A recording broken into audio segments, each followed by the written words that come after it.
Assalamualaikum warahmatullahi wabarakatuh. Hai, aku Sinta Ramadanti. Dan di video kali ini aku akan membahas tentang penyewaan peralatan mendaki atau peralatan camping. Nah, poin pembahasan pada video kali ini yaitu yang pertama, gambaran umum usaha. Yang kedua ada analisis kelayakan usaha.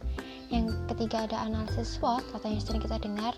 S yaitu strength kekuatan, B weakness kelemahan, O opportunities peluang, T threats ancaman. Dan yang keempat adalah analisis matrik, dan yang terakhir adalah pendapatan per minggu. Simak terus ya videonya. Gambaran umum usaha.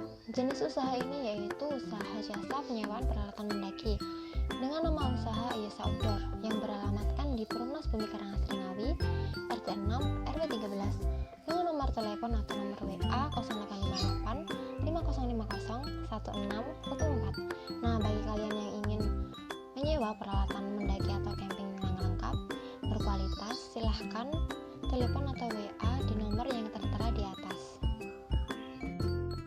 Usaha persewaan alat-alat perlengkapan mendaki atau camping ini dibuat karena dulunya memang suka mendaki gunung atau hanya sekedar camping ke pantai. Nah, seiring berjalannya waktu yang memiliki kesibukan dan pekerjaan yang lain dan tidak memiliki waktu luang, dan daripada alat-alatnya tidak dipergunakan, maka dibukalah jasa penyewaan ini. Letaknya juga sangat strategis dekat dengan kota. Barang-barang yang disewakan seperti carrier, sleeping bag, hammock, tenda, trekking pole, satu set peralatan makan, satu set peralatan memasak, matras, dan masih banyak lagi. Usaha ini dilakukan sendiri tanpa ada karyawan atau campur tangan dari orang lain. Perlengkapan alat-alatnya pun dijamin kualitas dan kebersihannya. Harga dari setiap peralatan yang disewakan berbeda-beda. Namun jika ingin hemat, kita juga menyediakan paket lengkap. Usaha ini dibuka karena jarang ada yang menyewakan peralatan mendaki atau camping, yang dimana jika membeli harganya tergolong mahal. Dan selanjutnya yang akan dibahas mengenai analisis kelayakan usaha. Analisis ini terdiri dari 7 aspek, yaitu yang pertama aspek hukum, yang kedua aspek pasar dan pemasaran, yang ketiga aspek keuangan, yang keempat aspek teknik atau operasi, yang kelima aspek manajemen atau organisasi, dan yang keenam aspek ekonomi sosial, dan yang terakhir yang ketujuh aspek dampak lingkungan. Selanjutnya adalah analisis produk, di mana kita akan membahas mengenai 7 aspek usaha kelayakan jasa, yaitu aspek hukum, kelengkapan dan keabsahan dokumen beserta izin yang dimiliki. Maksudnya ketika kita akan membuka suatu usaha, kita harus izin terlebih dahulu kepada Pak RT atau RW setempat agar masyarakat tahu usaha apa yang akan kita buka. Dan yang kedua adalah aspek pasar dan pemasaran, untuk menangkap peluang pasar dan melihat potensinya. Ini dimaksudkan untuk siapa kita membuka usaha ini, apakah untuk anak-anak, untuk orang tua, atau untuk yang lainnya, serta untuk strategi pemasaran yang mencakup strategi produk, harga, tempat, dan promosi. Usaha ini telah berjalan cukup baik. Selanjutnya adalah aspek keuangan, untuk mengetahui anggaran atau dana yang dikelola, dan jasa ini sangat layak. Berdasarkan aspek keuangan, usaha ini sangat layak karena sebagian peralatan telah dimiliki, sehingga tidak memerlukan lagi modal yang terlalu banyak. Selain itu, usaha yang dijalankan memberikan keuntungan yang lumayan besar. Dan yang keempat adalah teknik atau operasi, menentukan lokasi untuk menjalankan usaha. Untuk lokasinya terletak sangat strategis dan dekat dengan kota, sehingga memudahkan untuk dicapai oleh para konsumen. Selanjutnya yang kelima yaitu aspek manajemen atau organisasi, pengelolaan usaha yang dijalankan agar berhasil. Ini terkait dengan strategi promosi. Karena usaha ini masih terbilang baru, maka masih belum membutuhkan tenaga kerja tambahan.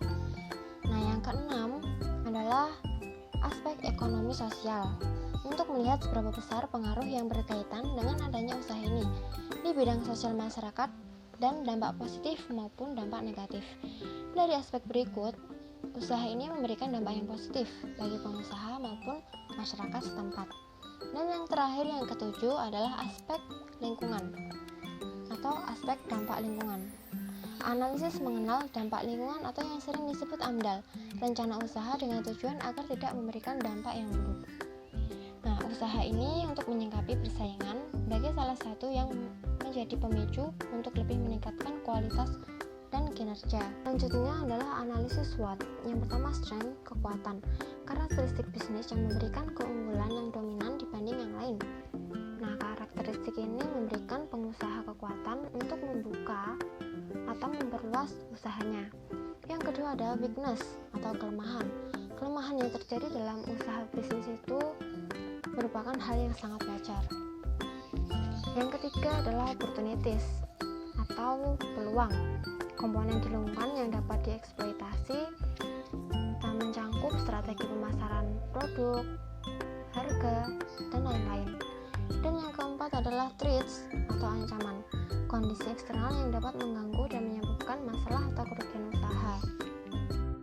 Analisis SWOT mengenai peralatan perlengkapan camping.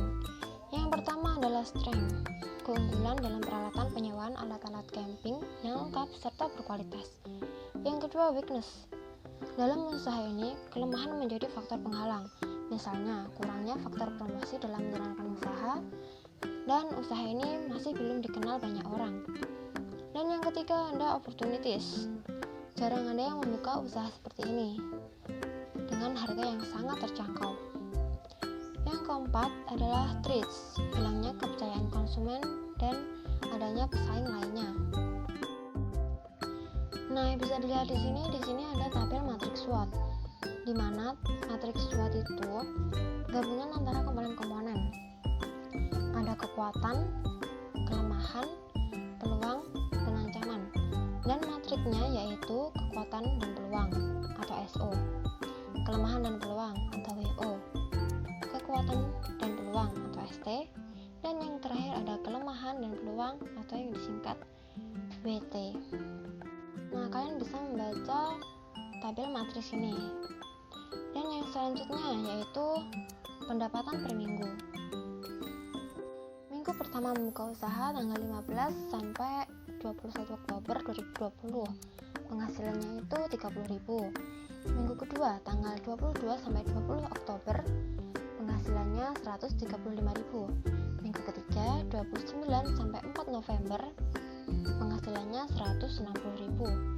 Minggu keempat 5 sampai 11 November mendapatkan 100.000. Yang terakhir minggu kelima 12 sampai 18 November mendapat 350.000. Dari penjelasan yang saya berikan tadi, maaf jika ada kesalahan kata, dan terima kasih sudah menonton video saya. Jika kalian ada pertanyaan, silahkan email di bawah ini sr924463@gmail.com, dan jangan lupa follow Instagram @shintar_.